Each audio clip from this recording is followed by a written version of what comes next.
Saludamos al asambleísta Fernando Villavicencio, quien empezó a actuar como lo hicieron los otros 137 asambleístas del día de ayer en la Asamblea Nacional.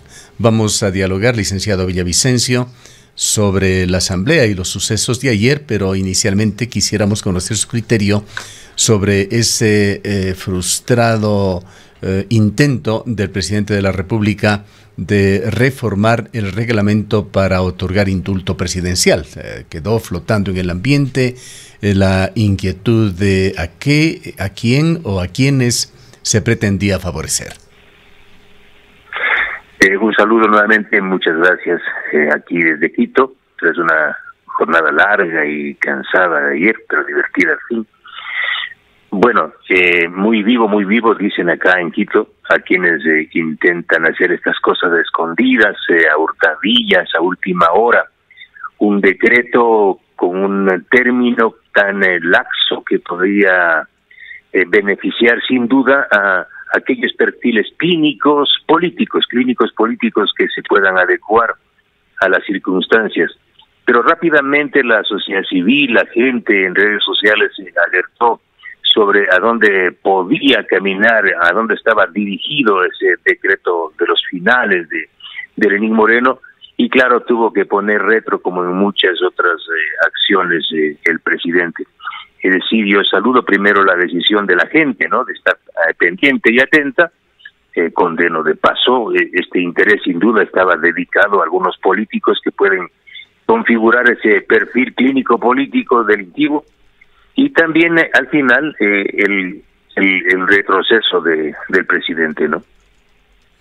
Bien, vayamos a los sucesos de ayer en el Parlamento. Usted, en días previos, habíamos conversado, nos señaló que se mantenía alejado de las conversaciones, negociaciones, cabildeos que se estaban dando en la Asamblea, porque no eran realmente conversaciones transparentes. El día de ayer se llegó a la Asamblea supuestamente con un acuerdo entre un partido social cristiano, creo, e independientes, que al final no progresó. Ya los acontecimientos han sido descritos en forma previa para quienes no lo siguieron el día de ayer, que fueron muchísimos ecuatorianos quienes lo hicimos, y vale la pena conversar más bien sobre esa visión interna que usted ha tenido en los sucesos, y tras los sucesos de ayer, pues entendemos que las conversaciones y diálogos continúan. Bueno, primero para mí fue un bautizo en la política. Yo no he estado en ese escenario, fue nuevo. Algo también inesperado fue el típico movimiento de un parlamento, y esto se da tras década y media de gobierno de partido único. Me refiero al correísmo o Revolución Ciudadana. Antes, en estos últimos 15, 14 años, llegaba la plancha y con champán incluido, el festejo, no había debate porque ellos tenían la mayoría. Ahora, esto es saludable en democracia. Esto revela que hay una diversidad de expresiones políticas en el Parlamento. Esto de que no se pueden armar mayorías o planchas, esto es saludable. Lo condenable es la operación fraudulenta de la vieja política, de los capos de la vieja política, que intentaron sorprender a un mundo moderno, a un mundo que se mueve ahora en otros términos y con valores y principios. La actitud desleal del Partido Social Cristiano ayer quedó en evidencia, ¿no? Ellos lideraron, ellos asumieron el liderazgo del partido gobernante, en este caso de Creo, asumieron la posición de Guillermo Lasso y pactaron con el correísmo, es decir, pactaron términos que ofenden a la razón y a la decencia de una gran mayoría de ciudadanos que el 11 de abril votó en contra de una estructura criminal, que votó a favor de la paz, de la tranquilidad, de la recuperación de la democracia, de la ética y de lo robado.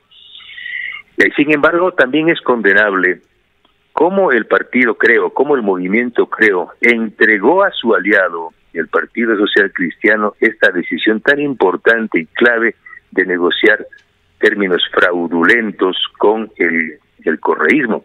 Al final, quien se percata y quien se juega no es el liderazgo parlamentario de Creo. Seamos sinceros, aquí quien se juega es Guillermo Lasso, porque Guillermo Lasso logra sintonizar esta crítica social expresada en medios, en líderes, lideresas, en redes sociales, de lo que le significaba el enorme costo político, no para el partido, para el gobierno de Guillermo Lasso, para el país, para una mayoría que votó por un cambio el 11 de abril.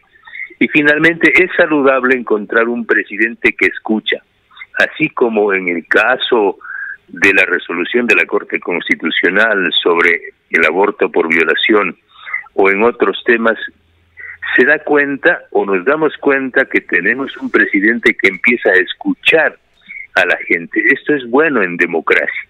Y yo reitero y subrayo esto, fue Guillermo Lasso, y no tengo problema porque no me ha dicho que guarde la reserva, en contarles a ustedes que el presidente me ha llamado ayer a decirme: Fernando, yo no votaré, yo no estoy de acuerdo, no apoyaré jamás al correísmo.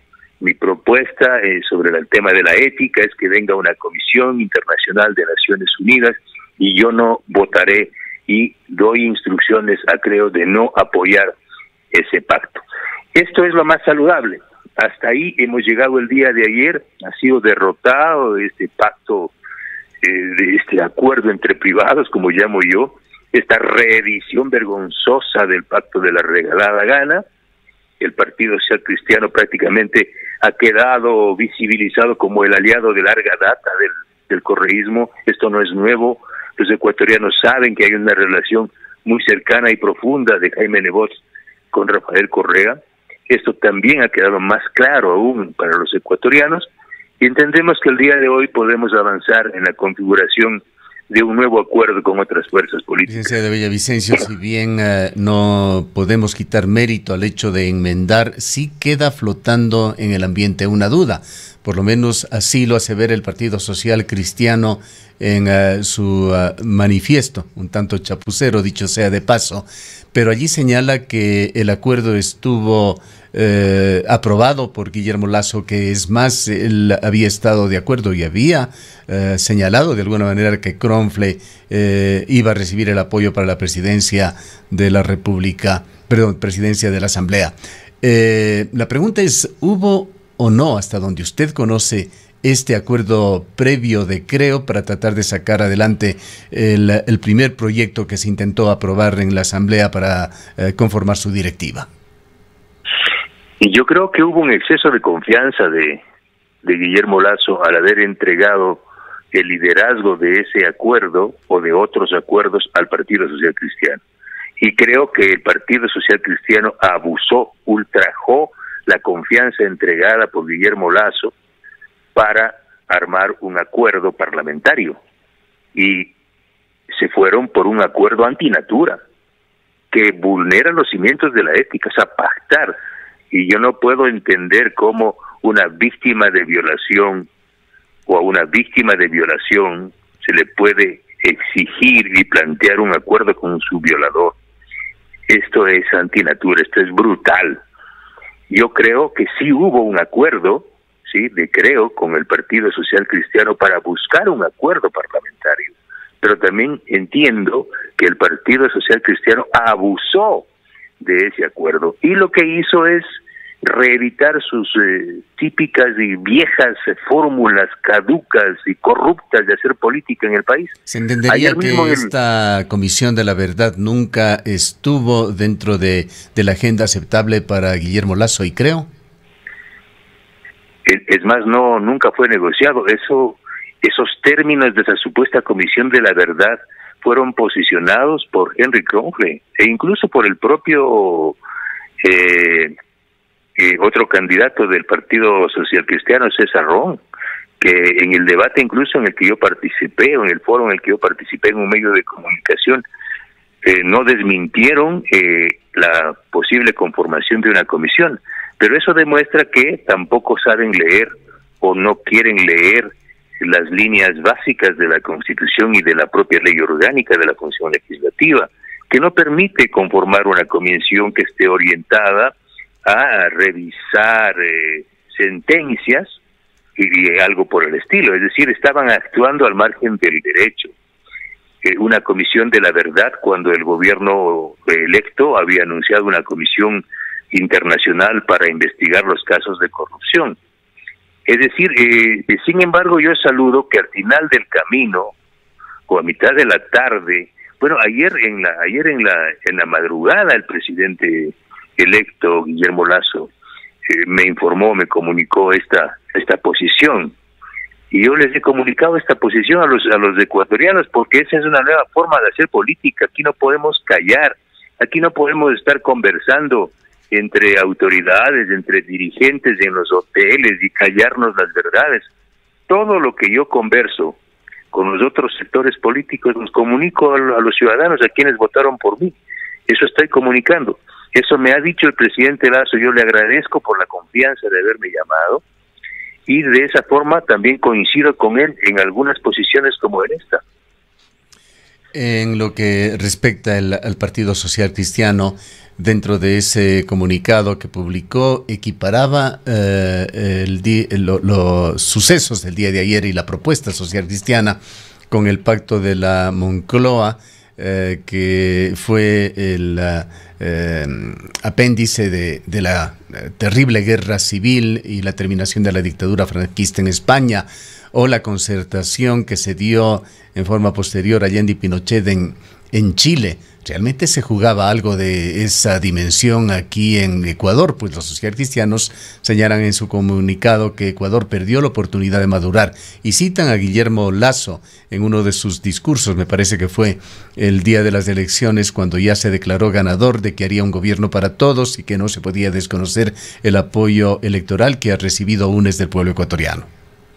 Esa peregrinamente desproporcionada y torpe la comparación, déjeme decirlo. O sea, vayan a leer, ustedes no leen más que Condorito. O sea, hay que leer la historia de Francia, de Europa, de España, de lo que pasó en el llamado Pacto de la Moncloa. O sea, aquí no estamos hablando del Ecuador, del perdón luego de una guerra civil. Aquí no estamos hablando de dar un paso luego de una gran conmoción interna. Aquí estamos hablando de una acción judicial de persecución del crimen organizado.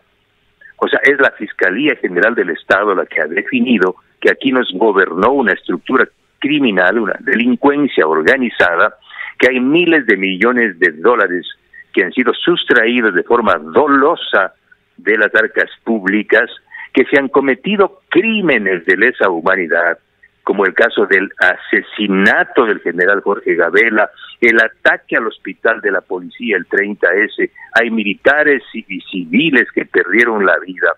Estos son los casos que están siendo investigados. O mire usted el último caso que yo acabo de revelar, esta glosa de 1.223 millones de dólares que está en juego en la Contraloría, que lo mantenían calladita ahí, y que es una glosa, la más grande y colosal glosa de la historia de este país, por un proyecto corrupto y fallido como es la refinería del Pacífico. Es decir, lo que el correísmo busca, sí, no es el perdón. Lo que el correísmo busca es salvar a los capos de la delincuencia organizada que están siendo investigados. Hay más de 30 casos en indagación previa y otros ya en procesos judiciales avanzados en contra de Rafael Correa y otros líderes del Correato. Es decir, aquí no estamos hablando de que el Ecuador ha vivido un momento de conmoción y que necesitamos reencontrarnos. Solo a peregrinos como los socialcristianos se les puede ocurrir hacer una comparación, ¿sí?, del pacto de la Moncloa en España con lo que este país supuestamente necesita ahora. Entonces abrácense nomás entre ustedes, pues. Yo jamás, estimado Gustavo, amigos de la radio, yo jamás voy a abrazar a quienes allanaron mi casa. Yo ayer he recibido, cuando estaba en el Parlamento, un mensaje de WhatsApp de Patricia Gabela, de la viuda del general Jorge Gabela. Casi se le demostraba llanto en sus palabras que me escribía. Fernando, por Dios, no podemos encontrarnos y abrazarnos con quienes mataron a mi marido. Y eso puedo hablar igual a nombre de Sandra Jiménez, de hermana de Froilán Jiménez, a la familia de Fausto Valdivieso, de José Tendetza. Por favor, vayan a leer la historia y no vengan a intentar impresionarnos a nosotros que sí algo hemos leído. Licenciado Villavicencio, ahora, ¿qué es lo que va a suceder esta tarde? Pachacuti insiste en que hay una tercera vía, no sabemos exactamente hacia dónde apuntan, y ayer siguieron sonando nombres alternativos, entre ellos Marcelo Cabrera, de quien se decía estaba liderando el bloque de 17 o 18 independientes, pero también, y particularmente en las redes sociales, se le ha mencionado a usted. En la asamblea, particularmente en esta asamblea con esta composición tan heterogénea, las cosas no pueden darse, no se van a dar por selección natural, tienen que venir de conversaciones y de acuerdos. Cuéntenos, ¿qué conversó usted en horas de la madrugada con Guillermo Lasso? ¿Tiene usted efectivamente el apoyo de Guillermo Lasso para ser candidato el día de hoy para presidir la asamblea? Mire, yo no he buscado nada, ningún puesto. Yo sé exactamente lo que tiene que hacer un legislador. Y yo sé lo que puedo hacer, lo que voy a hacer, lo que me han encomendado. Yo no necesito ni siquiera presidir una comisión, ni ser parte siquiera de una comisión, porque como legislador puedo fiscalizar, investigar, continuar con mi trabajo de periodismo y también construir leyes. No está en mis ambiciones personales, en mi agenda personal llegar a ser presidente de la Asamblea. Además, eso me quitaría a mí mucho tiempo. Sí. Yo peleo desde donde pueda. Yo saludo muchísimo a la gente que ha propuesto, incluso al interior del Parlamento, me han propuesto que sea una opción para la presidencia. Yo reitero, les agradezco mucho. Puedo decir sin temor y con profunda sinceridad que me gustaría mucho más presidir la Comisión de Fiscalización, que es ahí donde yo puedo expresar mi gran trabajo, un gran aporte para este país. Y yo creo que ahora el escenario que está abierto es a la posibilidad de que un independiente con un importante perfil, con un perfil ético, pueda ser el candidato o candidata a la presidencia de la Asamblea en un acuerdo con Pachacuti, Izquierda Democrática, Creo y los independientes. Yo a través de esta vía, yo le pido a Pachacuti y a la Izquierda Democrática que un poco se sensibilicen, porque ahorita depende de ellos, ahorita depende de Pachacuti principalmente conformar este acuerdo. Tenemos los votos suficientes para hoy tarde elegir a un candidato, a un presidente que venga del sector de los independientes y compartir las vicepresidencias con Izquierda Democrática, con Pachacuti y un consejo de administración legislativa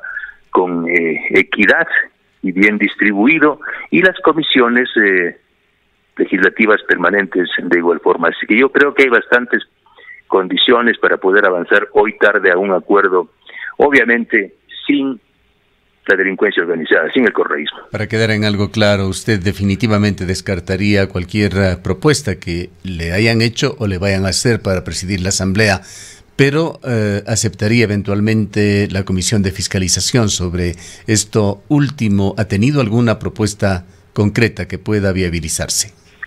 Sí, la propuesta es de Creo, que yo presida la Comisión de Fiscalización. Bien. ¿Cualquier otro tema que agregar para nuestra audiencia, licenciado Villavicencio?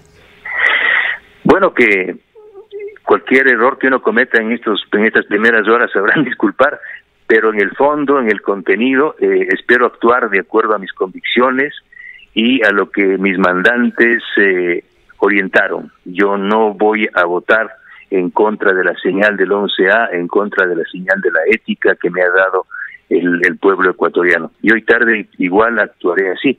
Yo no estaré en reuniones de escondido, ni actuando fuera de los códigos de la ética. Así lo haré hoy tarde. Muchas gracias nuevamente por habernos atendido al licenciado Fernando Villavicencio, asambleísta que que está actuando ya desde el día de ayer y que estará, de hecho, en la sesión convocada por el Parlamento hoy a partir de las 15 horas.